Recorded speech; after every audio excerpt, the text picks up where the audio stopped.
샬롬, 들러스교회 새벽 말씀 사경에 읽으면서 이해하는 하나님 말씀. 오늘은 요한복음 19장을 선고토록 하겠습니다.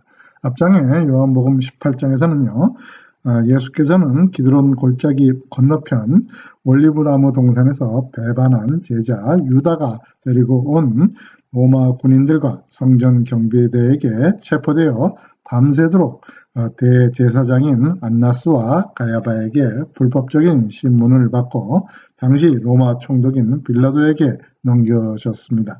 유대인들로부터 예수를 죽이라는 부탁을 받은 빌라도는 예수님께로부터 로마 실정법에 어긋나는 어떠한 죄도 발견하지 못하면서 18장이 끝났습니다. 이어지는 19장에서는 신문이 이제 계속되고 있습니다. 1절입니다. 그래서 빌라도가 예수님을 데리고 가서 어떻게 했습니까? 채찍질을 했다고 하고 있습니다. 그래서 여기서 이제 빌라도는 당시에 유대 총독이고요. 유대의 이스라엘을 다스리는 5대째 유대 총독이라고 하고 있습니다. 그래서 옛날 고 문헌에 보면은 이 빌라도의 성격을 아주 탐욕스럽고 포악하고 잔인한 성격을 가진 사람이라고 평가하고 있습니다. 그래서 이 빌라도는 예수님을 다시 데리고 가서 어떻게 했다고 그러죠? 채찍질을 했다고 하고 있는데요. 이 채찍질은 당시에 로마에서 이루어졌던 징계 방식이었는데요. 이 채찍질의 단계가 3단계가 있다고 합니다. 그래서 3단계 유형의 채찍을 예수님께서 이제 받은 채찍질은 가장 약한 채찍질이라고 하고 있습니다. 그래서 아마도 예수님께서 어떠한 로마법에 의해서 어떠한 불법도 발견하지 못했던 빌라도가 당시에 성나 있는 유대인 군중들을 조용히 시키고 예수를 곧 석방하기 위해서 예수님을 이제 간단하게 이제 채찍질을 한 것으로 이제 알려지고 있습니다. 그러나 로마 군인들은 어떻게 했습니까? 장난 삼아서 예수를 조롱하고 있는데요. 왕관을 만들어줬는데 무슨 왕관이요? 가시나무 왕관을 만들어줬고 이제 이스라엘의 유대인의 왕이라고 했기 때문에 이제 왕관을 만들어줬고 그래서 머리에 이제 왕관에 가시나무를 이제 씌웠습니다. 그다음에 또 옷을 입혀줬는데 무슨 옷을 입혔습니까? 자줏빛 보라색 옷을 입혔다고 하고 있습니다. 그래서 성경에서 이 보라색 옷은요 왕을 나타내는 색입니다. 그래서 가시나무 왕관을 씌우고 이제 자줏색 옷을 입혔다고 하고 있습니다. 그런 다음 그들은 여러 차례 예수님께 와서 조롱을 하면서 유대인의 왕 만세라고 말하면서 얼굴을 이제 때렸다고 하고 있습니다. 이제 다시 빌라도가 관저 바깥으로 이제 나가가지고 이제 지금 유대인들은 지금 6월절 기간이 다가오기 때문에 이방인의 집 안으로 들어가려고 하지 않고 있는 상황에서 빌라도가 다시 이제 관사 바깥으로 나와서 이제 유대인들에게 말을 했습니다. 어떻게 말했습니까? 자, 내가 당신들에게 이제 데리고 오겠소. 내가 이제 채찍질을 해서 주의를 줬으니까 데려가시오라고 하는 의미겠죠. 내가 예수 그리스도라는 사람을 고소할 아무런 죄도 발견하지 못한 것을 당신이 알 것이다. 당신들이 알 것이요. 이렇게 하고. 그래서 예수님께서는 이제 군인들이 이제 조롱한 그 가시관을 물려가는 머리에 쓰셨고 또 보라색 자줏빛 옷을 입고 나오시자 빌라도가 이제 유대인들에게 말했습니다. 뭐라고 보시오. 바로 이 사람이 당신들이 말한 사람이 내가 이제 죄를 발견하지 못했기 때문에 풀어주려고 하고 있어라고 얘기를 한 겁니다. 그래서 대제사장들과 성전 경비병들이 예수님을 보고 이제 목소리를 높여 외치기를 뭐라고 합니까? 빌라도한테 얘기를 하는 거죠. 십자가에 못 박으십시오라고 빌라도에게 이제 부탁을 하는 겁니다. 그래서 빌라도가 그들을 향해 이렇게 말했습니다. 이 말을 듣고 빌라도는 당신들이 가서 이 사람을 데려가서 십자가에 못 박든지 말든지 알아서 하시오라는 얘기죠. 나는 그 사람에게서 아무런 로마법의 기준에 의한 죄도 찾지 못했고 이건 당시 단지 유대인들의 그 종교적인 문제 당신들의 문제지 이 로마법하고는 상관이 없는 것이고 이 사람의 죄가 없기 때문에 당신들이 데리고 가서 죽이든 말든 알아서 하시오라고 하니까 유대인들은 뭐라고 그럽니까? 우리의 법대로 하면 그는 당연히 죽어야 합니다. 우리의 법은 무엇입니까? 율법을 얘기하고 있습니다. 그래서 율법에 규정되어 있는 레위기 24장에는요 이런 율법이 있습니다. 여호와의 이름을 모독하면 반드시 죽여야 된다고 기록이 되어 있습니다. 그렇기 때문에 유대인들은 지금 자기네 법대로 죽여야 하는데 그 죄목이 뭡니까? 자기를 하나님의 아들 신성 모독을 하는 것이 유대인들의 생각하는 예수님의 죄입니다. 그리고 주장하니 당연히 우리의 법대로 하면 죽여야 된다 이렇게 얘기하고 있습니다. 그래서 빌라도는 이 말을 듣고 더욱 두려워하였다고 하였는데 두려워하는 이유는 한 두 가지 정도로 우리가 생각할 수 있겠습니다. 지금도 6월절이고 유대인들이 많이 지금 몰려와 있는 상황에서 또 소요가 일어나고 밀란이 일어나기를 좀 두려워한 것이고 또 하나는 또 이 예수 그리스도가 유대인들한테 뿐 아니라 지금 또 자기 자신이 이제 유대인의 왕이라고 이렇게 지금 하고 있는 것을 보고 유대인의 왕 또 하나님의 왕이란 자기가 이제 하나님의 아들이라고 주장하는 것을 지금 들었지 않습니까? 하나님의 아들이라는 이 말을 로마인들은 아주 많은 신들을 섬기고 있는 그 신정국가나 마찬가지였기 때문에 이 신의 아들은 진짜로 신적인 능력이나 이런 것을 갖고 있는 사람이라고 생각을 했습니다. 혹시나 이 사람이 진짜 우리가 믿는 하나님이 아니지만 신의 아들이라고 했을 때 그 사람들 자기가 처형했을 때 어떠한 피해를 받을까 이런 것을 이제 또 고민하고 두려워했다고 할 수 있겠습니다. 그래서 그는 다시 예수를 관저로 또 데리고 들어가서 당신은 어디서 왔어? 당신이 도대체 어디에서 온 사람이요? 라고 물었습니다. 이것은 뭐 나사렛 출신 그런 것을 물어본 게 아니고 하나님의 아들이라는 것에 대한 것은 어디서 당신이 왔어? 라고 물어본 것입니다. 그래서 그러나 예수님께서는 그에게 이제 대답하지 않으셨다고 하고 그래서 빌라도가 이제 좀 화가 나서 얘기를 하고 있습니다. 나에게 대답을 하지 않을 작정이요. 그래서 내가 지금 로마 총독으로서 당신을 놓아줄 수도 있고 죽일 수도 있는 생사 여탈권을 내가 갖고 있다는 걸 당신이 모르냐 하고 이제 빌라도가 역정을 내고 있는 것이죠. 그래서 당시에는 사람을 죽일 수 있는 권한은 이 유대 지역에서는 빌라도만 갖고 있었는 권한이었습니다. 그러나 예수님께서 말씀하셨습니다. 그 사람을 죽이는 권한이 하늘에서부터 주어진 것이 아니라면 너에게는 나를 해할 수 있는 어떤 권세나 권한도 없다는 얘기입니다. 그래서 이 얘기는 바꿔서 얘기하면 너한테 내가 지금 잡혀서 십자가에 못 박혀 죽게 되는 이것은 다 하나님이 하는 것으로서 너한테 너를 이용하여 잠깐 권세를 너한테 준 것이지 그렇기 때문에 내가 너한테 잡혀서 죽는 것이다. 이 말씀을 돌려서 하는 얘기죠. 그렇지만 너도 죄가 있겠지만 그것보다 더 큰 죄는 누구한테 있다는 겁니까? 나를 너에게 넘겨준 그 사람의 죄가 크다고 하는 거죠. 그 사람이라고 하면은 여기서 이제 당시에 대제사장인 가야바가 될 수도 있고요. 또 전에 신문했던 안나스 대제사장일 수도 있고 또 자기를 배반한 제자 유다를 할 수도 있고 또 지금 예수를 못 박으려고 하는 성남 유대 군중들을 다 지칭할 수도 있겠습니다. 그 죄는 왜 큽니까? 그렇게 자기가 이 3년 이상 동안 유대인들에게 자기의 능력과 말씀을 다 표현했는데도 자기는 믿지 않고 자기를 죽이려고 하는 그 죄가 이제 더 크다고 하는 것입니다.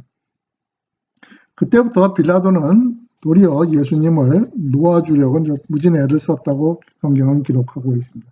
그러나 유대인들이 소리를 지르면 이제 가장 빌라도의 약점을 건드리는 거죠. 만약 당신이 이 사람을 풀어준다면 당신은 가이사의 지지자가 아니다고 이렇게 말씀하고 있습니다.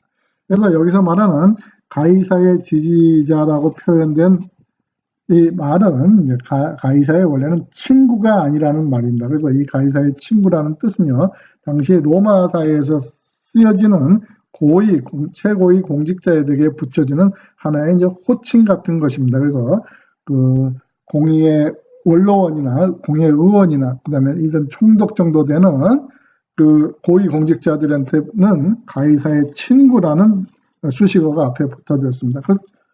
그래서 예수라는 이 사람을 풀어주면 당신은 가이사의 친구가 아니고 가이사를 반역하는 반역자가 된다고 이제 얘기를 하는 것입니다. 그렇기 때문에 자기 자신을 왕이라고 부르는 사람을 당신이 풀어준다면 가이사의 친구도 아니고 반역자가 되는 것이라고 하면서 이제 빌라도의 발을 꽉 묶어버리는 거죠. 빌라도가 어쩔 수 없이 이제 예수를 죽여야 될 상황까지 몰리고 있는 것입니다. 그래서 유대인들이 이제 로마에다가 상소를 해서 이제 빌라도가 가이사에게 반역을 했다라고 말을 들어갈 수도 있기 때문에 어쩔 수 없이 빌라도는 예수를 이제 재판석에 앉히게 됩니다. 그래서 빌라도는 이 말을 듣고 예수님을 데리고 나와서 돌로 포장된 바닥이라는 곳에서 재판석에 이제 앉았습니다. 저희 성경하고 NIV 성경은 이것을 아람어라고 표시를 했고요. 그 다음에 이제 킹 제임스 버전이나 개역개정 성경들에서는 그것을 히브리어라고 했습니다. 자, 어쨌든 뭐 같은 비슷한 말이니까요. 그것은 가바다라는 뜻의 말이었는데요. 이 뜻은 높은 곳이라는 뜻입니다. 그래서 이제 이 높은 곳에 이제 재판석에 이제 빌라도가 이제 보통 우리가 재판할 때 재판장이 좀 높은 곳에 앉지 않습니까? 그 말에서 이제 그 뜻이 이제 가바다라는 뜻이고요. 그래서 이제 돌로 포장된 바닥 재판석에 이제 앉았다고 하고 있습니다. 때는 6월절 주간의 예비일이었고 이제 난 12시쯤이었다고 하고 있습니다. 그래서 6월절 주간의 예비일에는 이제 6월절에 잡을 양을 이제 잡기 시작하는데 그 시간이 이제 보통 이제 낮 12시부터 6월절 양을 준비하는 시간입니다. 그래서 6월절 양을 준비하는 예비일이었고 이제 개역 개정은 6시 제6시라고 표현이 되어 있습니다. 그 시간을 현재 시간으로 하면 12시 정도 대낮이 되겠습니다. 그래서 빌라도가 유대인들에게 말했고, 보시오, 당신들의 왕, 유대인들의 왕이라는 한 사람이 이제 재판석에 있다고 얘기를 하고 있습니다. 그래서 그 사람들이 그 모습을 보고 이제 또 소리를 질렀는데 어떻게 했죠? 없애버리라, 없애버리라, 죽여버리라는 얘기죠. 그를 십자가에 못 박아라. 그건 이제 요청을 하고 있습니다. 그래서 빌라도가 그들에게 물었습니다. 당신들의 왕을 유대인의 왕이라는 사람을 나더러 십자가에 로마법에 의해서 십자가에 죽게 하란 말이냐라고 하고 있습니다. 그랬더니 대제사장들이 대답은 천만 뜻밖의 이상한 대답을 하죠. 우리에게 가이사 황제 외에는 아무 왕이 없다고 얘기하고 있습니다. 그래서 이 대제사장은 하나님을 가장 가깝게 섬기는 사람이고 하나님을 왕으로 섬기는 사람들의 입에서 우리들의 왕은 누구라는 겁니까? 지금 가이사 로마 황제라는 것입니다. 그래서 당시에 로마 황제는요 티베리우스 황제였는데 그 사람만이 우리의 진정한 왕이라고 이 대제사장들 입에서 얘기를 하고 있는 것입니다. 그래서 빌라도는 이제 할 수 없이 이제 예수님을 십자가에 못 박도록 이제 그들에게 넘겨주었다 하고 있고요. 그래서 못을 박은 것은 이제 십자가 로마 군인들이었죠. 그래서 그들의 뜻대로 해주었다는 말이 되겠습니다. 그래서 군인들이 예수님을 데리고 이제 나갔고요. 그래서 예수님께서 자신이 매달릴 십자가를 직접 지고 어디요? 해골의 터라는 아람어로는 골고다, 히브리어는 골고다, 또 이제 우리가 많이 쓰는 말로는 이제 갈보리라는 곳으로 이제 직접 들어갔는데 그 뜻은 이제 다 해골 모양의 언덕 뭐 이런 뜻이 되겠습니다. 그래서 거기에 모양이 이제 해골 모양을 가진 언덕이었다는 뜻도 될 수 있겠고 거기에서 많이 이제 뭐 장례를 치르다든가 사람을 또 죽이던가 십자가에 못 박고 해서 해골이 많았기 때문에 이런 말이 붙을 수도 있었겠습니다. 그래서 이 갈보리라는 골고다라는 뜻은 해골 모양의 언덕이라는 뜻입니다. 그래서 다른 공간 복음에서는 예수님이 자신이 매달릴 십자가를 직접 지고 가다가 구레네 사람 시몬이 예수의 십자가를 지고 갔다고 이렇게 나오는데 요한복음에서는 그 말씀을 생략하고 있습니다. 그래서 요한복음에서 그런 말씀을 생략하는 것은 지금 예수님의 죽음이 또 다르게 단지 우리의 죄를 사하시기 위한 모든 행위라는 것을 강조하기 위해서 부차한 다른 설명들은 가감하게 지금 생략하는 모습을 나타내고 있습니다. 그래서 십자가를 메고 이제 골고다로 이제 가셨는데, 당시에 십자가형이 내려진 사람은 자기의 십자가를 메고 자기가 처형될 때까지 그 십자가를 끌고 갔다고 합니다. 그래서 그곳에서 사람들은 십자가에 못을 박았고요. 또한 예수님과 함께 다른 두 강도도 예수님을 가운데 두고 양편에 한 사람씩 십자가에 못 박혔다고 하고 있습니다. 그래서 또 다른 복음에서는 그 중에 한편, 우리는 주로 우편에 있는 강도라고 생각을 하지만 실제로 성경에는 어느 강도라고는 얘기가 없습니다. 그래서 두 명 중에 하나의 강도가 예수님을 영접하는 사건이 나오는데, 요한복음은 역시 십자가에 달리시는 예수님, 우리를 위한 십자가의 죽으심만 강조하기 때문에 그러한 사항은 과감하게 여기서도 생략하고 있습니다. 그래서 당시에 로마에서는 사람을 죽일 때 이제 사람의 목에다가 그 죄의 이름을, 죄패라고 그러죠, 명패를 써서 그것을 이제 목에다 걸고 가게 했고, 십자가에 다른 다음에는 십자가 위에 이제 붙여 놓았었습니다. 그래서 뭐라고 이제 빌라도 로마 사람들은 썼냐 하면 유대인의 왕, 나사렛 예수라고만 쓰여 있습니다. 그래서 이 강도, 이런 죄패 강도를 한 누구, 이런 이름이 있는 게 아니고요. 그냥 유대인의 왕, 나사렛 예수라고 이제 쓰여져 있었습니다.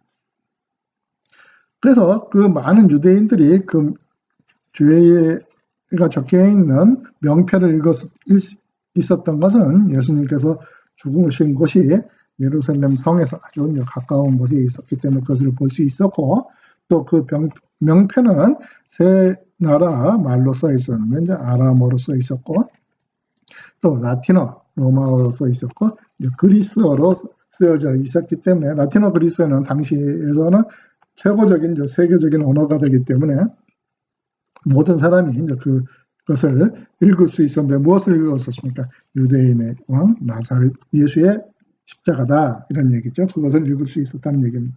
유대인은 대제사장들이 빌라도에게 유대인의 왕, 나사렛 예수는 상관이 없죠. 유대인의 왕이라고 쓰지 말고 뭐라고 쓰기를 해달라고 억지를 부렸습니까?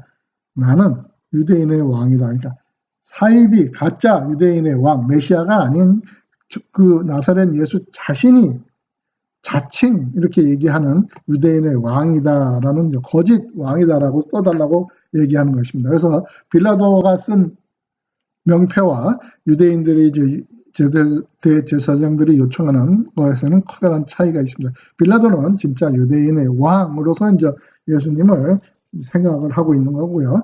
유대인들은 자칭 그 예수가 그렇게 떠벌리고 다니는 거다라고 이제 생각을 하고 있는 차이가 있습니다. 그래서 22절에 빌라도는 나는 내가 쓸 것을, 내가 참말을 내가 진리다라는 얘기죠. 내가 진리를 바르게 썼을 뿐이다 라고 대답하면서 빌라도는 여기서부터 사라지게 됩니다. 군인들은 예수님을 십자가에 못 박은 뒤에 어떻게 하죠? 그의 옷을 4조각으로 나누었습니다. 이것은 못 박는 사람이 아마 4명이었다는 얘기일 거요. 그리고 저마다 한 조각씩 나누어 가졌다고 하는데, 당시에 십자가에 못 박는 사람들이 받는 그 삭은 죽은 사람의 옷을 4조각으로 나누어 갖는 것이었습니다. 그래서 성경에 말씀하는 것이 이루어지기 위해서 4조각으로 나누었다는데요. 또 그들은 어떻게 했습니까? 속옷도 가져갔다고 하고 있죠. 그래서 그 옷은 위로부터 아래까지 완전히 통으로 꼬맨 듯이 없이 통으로 짠 것이었기 때문에 이것은 나눌 수가 없었습니다. 그래서 우리가 십자가에 달리신 예수님의 모습을 볼 때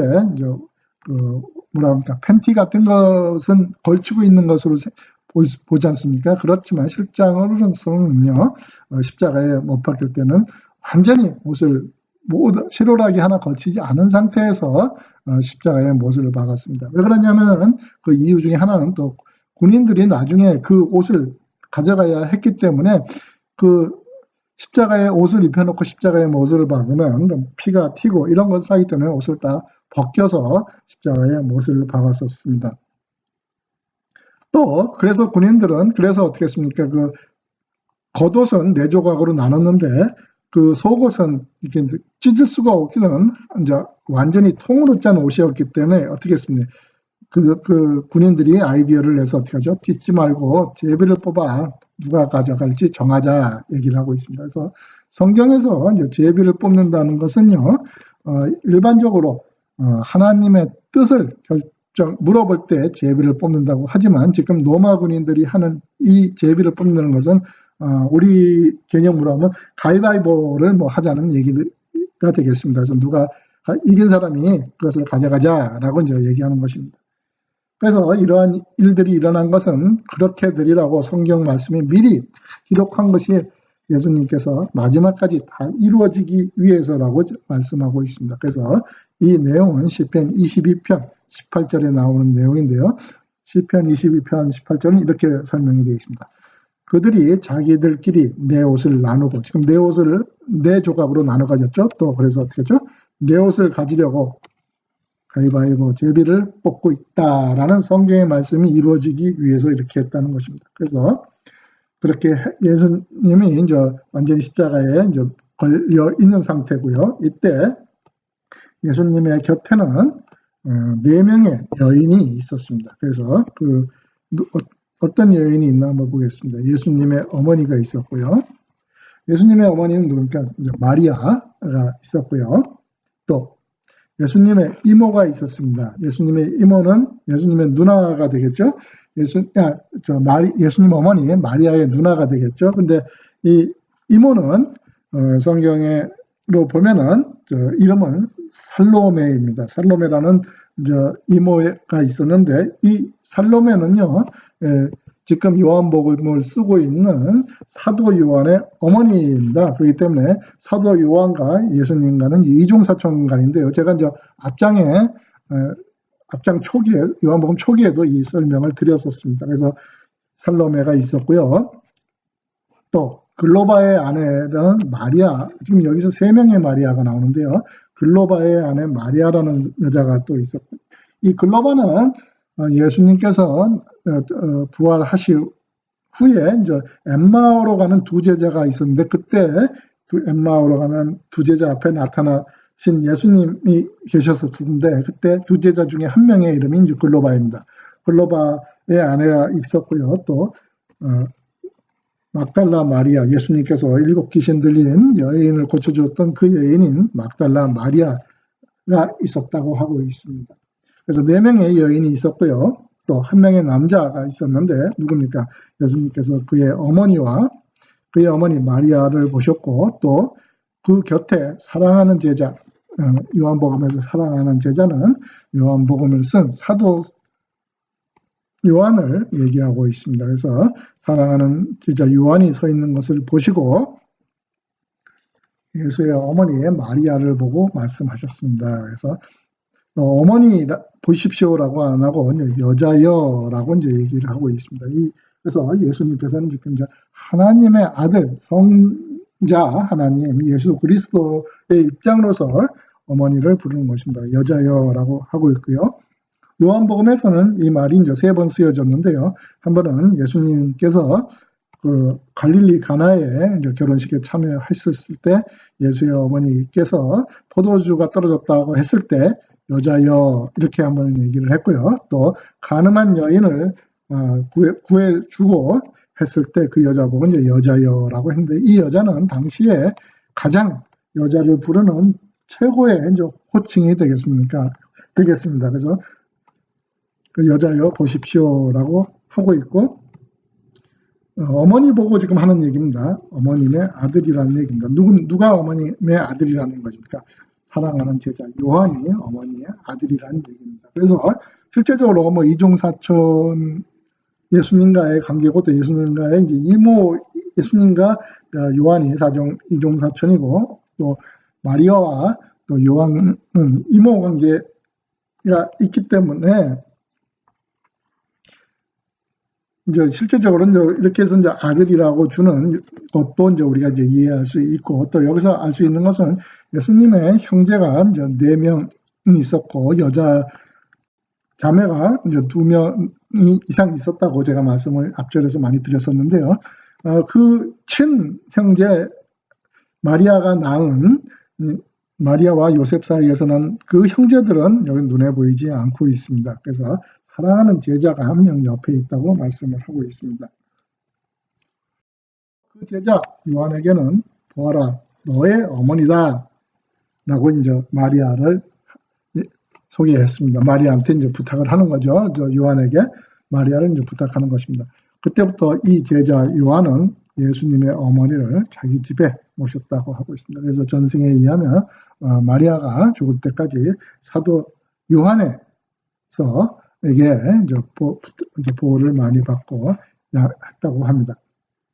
그래서 이후에 예수님께서는 이미 모든 것이 이루어진 것을 아시고 성경이 성취되도록 성경의 말씀이 이루어지기 위해서 내가 목이 마르다라고 말씀을 하셨습니다. 이 얘기는 시편의 69편 21절에 나오는 얘기입니다. 그래서 내가 목이 마르다고 했고 그곳에는 신포도주, 그러니까 식초, 포도식초가 되겠습니다. 포도식초 같은 것이 항아리에 있었는데 군인들이 해면, 그래서 바닷가에서 나오는 그건데 이제 스펀지 같은 것입니다. 그래서 물을 빨아들이는 스펀지 같은 건데 그것을 스펀지에 신포도주를 적셔서 우슬초 막대기, 이제 갈대 막대기 같은 거겠죠. 막대기에다가 달아서 예수님이 높게 매달려 있기 때문에 예수님의 입에다가 그것을 대주기 위해서 이제 막대기 같은 것이 필요했을 것입니다. 매달아서 예수님의 입에다 이제 가져갔다고 하고 있습니다. 그래서 여기서 이제 신포도주가 이제 나오는데요. 이것은 우리가 이제 구분을 해봐야 되는데요. 이제 공간복음에서 이제 예수님께서 이제 십자가에서 이제 달려기시기 전에 이제 모략을 타는 이제 포도주를 마시게 하는 그런 장면이 나옵니다. 그것은 이 모략을 탄 포도주와 이제 신포도주는 좀 다릅니다. 그래서 포도주에 이제 모략은 이제 마취 성분이 담긴 거라서 고통을 좀 줄여주기 위한 마취제의 효과가 있는 것이고요.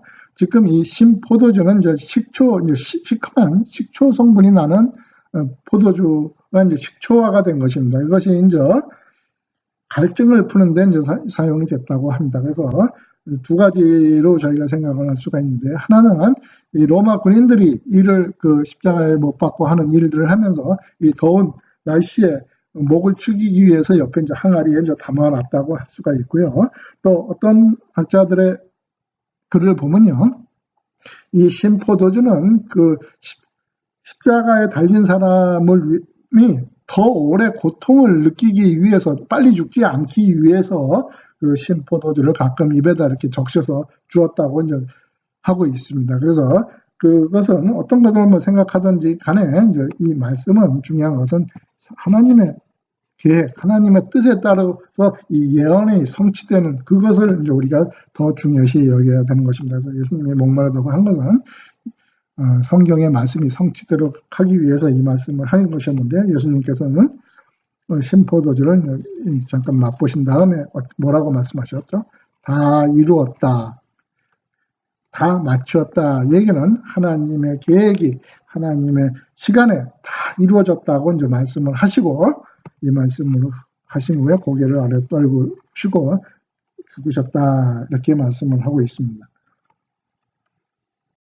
그래서 31절입니다. 이날은 무슨 날이었죠? 예비일이었고 그 다음 날은 무슨 날이었습니까? 안식일이었는데 영어 성경은 스페셜, 특별한 안식일이라고 표시를 하고 있습니다. 그래서 지금은 6월절 기간이죠. 그러니까 6월절 기간에 있는 안식일은 이스라엘 사람들은 그것을 특별한 안식일이라고 하였었습니다. 그래서 유대인들은 이 안식일에 시체를 십자가에 그대로 두고 있는 것을 원하지 않았고 그것이 불경하다고 생각을 했었습니다. 그래서 빨리 그것을 치워야 된다고 이제 생각을 했기 때문에 빌라도에게 로마 군인들에게 어떻게 했죠? 시신의 다리를 부러뜨려 달라고 부탁을 했습니다. 그리고 시신의 다리를 부러뜨려서 십자가에서 내려달라고 부탁을 했는데, 이것은 제가 이제 여기 영어로 적어놨는데요. 크루리 플라기움이라고 하는 그건데요. 이것은 당시 고대 사회에서 사람을 죽였을 때 하는 하나의 은총적인 행위입니다. 그래서 십자가에서 사람을 죽이는 이유는 가장 고통을 오래 주고 모든 사람이 그 죄 때문에 걸려있는 사람을 보면서 저러지 않아야겠다는 그 귀감을 주기 위해서 고통을 가장 오래 주고 가장 천천히 죽게 하는 방법으로 이제 십자가에 걸어 놨는데요. 죄인을.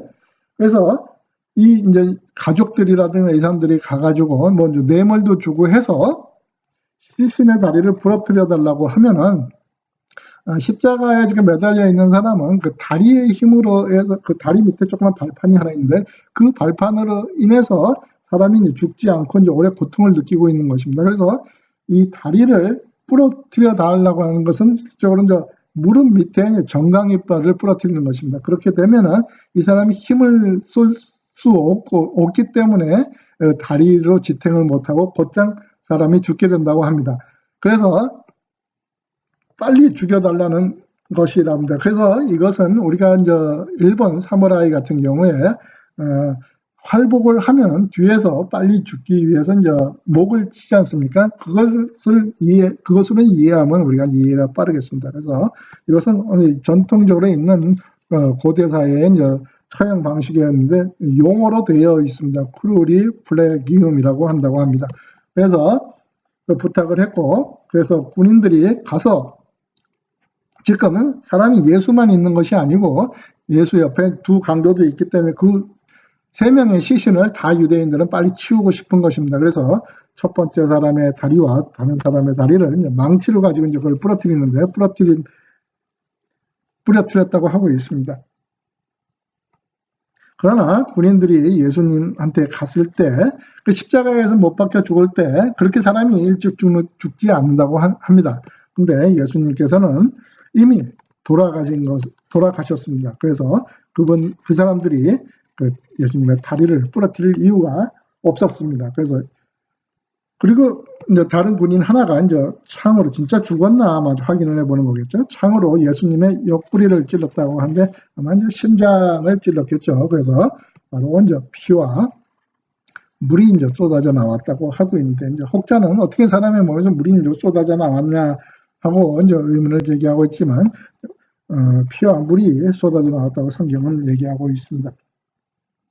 그래서 일반적으로 성경에서 피는 죄사함, 죄 씻음을 얘기하고요. 물은 그것을 통해서 정결하게 되는 그것을 의미하고 있기 때문에 우리가 이제 피와 물이 쏟아진 것을 우리의 죄를 사하여 주시고 우리에게 정결해 주신다는 것으로 이해하면 되겠습니다. 이 앞에 내용들이 이제 본 것을 증언하는 사람이 누구입니까? 사도 요한이 지금 증언하고 있는데 나의 말은 다 참된 말이고요. 내가 진리를 지금 말하고 있다는 것을 알고 있다. 그래서 내가 이 얘기를 하고 이게 참되고 진리된 말을 하는 이유는 무엇입니까? 이 글을 요한복음을 읽는 여러분들도 다 믿게 하려고 하는 것이라고 이제 얘기를 하고 있습니다. 이런 일이 일어난 것은 무엇입니까? 그 앞에 뼈가 하나도 부러지지 않을 것이다라고 쓰여진 성경의 말씀을 이루기 위해서였고요. 또 하나는 무엇입니까? 그들은 자기들이 찌른 사람을 볼 것이다 라고 한 것입니다. 그래서 예수님이 미리 죽었기 때문에 다리뼈가 부러지지 않았다는 성경의 말씀이 출애굽기, 민수기, 시편에 기록이 되어 있고요. 자기들의 찌른 사람, 창으로 찌른 사람이 볼 것이라는 예언은 스가랴서 12장에 설명이 예언이 되어 있습니다. 그래서 그의 뼈가 하나도 부러지지 않을 것이라는 것을 이 유대인들은 성경에 이렇게 출애굽기, 민수기, 시편에 다 기록이 되었지만 이해를 못하였었고요. 또 유월절 양을 잡을 때도 뼈를 부러뜨리지 않는 규정이 있습니다. 그 말도 이해를 못하고 있었지만 이제 이 예수님의 죽음을 보고서야 이제 그것이 예수님의 죽음을 위한, 우리를 위한 어린 양이신 예수님의 죽음을 얘기하는 것이라고 이제 사람들이 이제 알게 되었습니다. 이 일이 일어난 후에 아리마대에 사는 사람인 요셉이라는 사람이 빌라도에게 와서 과감하게 예수님의 이제 시신을 가져가겠다고 요청했었습니다. 그래서 이것은, 요셉은 누굽니까? 아리마대 사람 요셉은 예수님의 실제적인 제자, 예수님을 믿고 따르는 사도의 12제자는 아니었지만 믿는 제자였지만 유대인들이 두려워서 그 사실을 감춰왔던 사람이었는데요.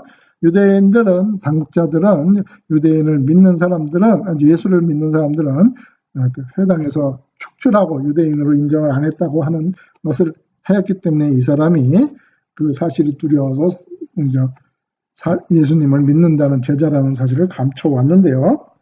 이 아리마대 사람 요셉은 실제적으로 기록에 의하면, 누가복음의 기록에 의하면 산헤들린 공회 회원 중에 한 사람이라고 하고 있습니다. 아주 높은 신분을 가진 사람이죠. 그래서 이제 빌라도가 이제 허락을 했고, 요셉이 와서, 아리마대 사람 요셉이 와서 예수님의 시신을 이제 가져갑니다. 또 이제 니고데모도 이제 같이 요셉과 함께 왔었는데요. 이 니고데모는 누굽니까? 밤에 와서 예수님을 찾아와서 예수님한테 다시 태어나야, born again 해야, 다시 born again 해야 된다는 설명을 듣고 그것을 믿지 못했던 사람이었는데, 니고데모도 예수님은 이제 제자가 됐던 것이죠. 예, 니고데모도 역시 산헤들린 공의의 회원입니다. 그래서 이 두 사람이었는데, 니고데모는 뭘 갖고 왔습니까? 모리약과 알로에를 섞은 향료를 이제 갖고 왔는데요. 이것은 이제 시체에다가 이제 바르는, 유대인들의 이제 풍습 때문에 바르는 이제 향료인데요. 그 갖고 온 양이 아주 많습니다.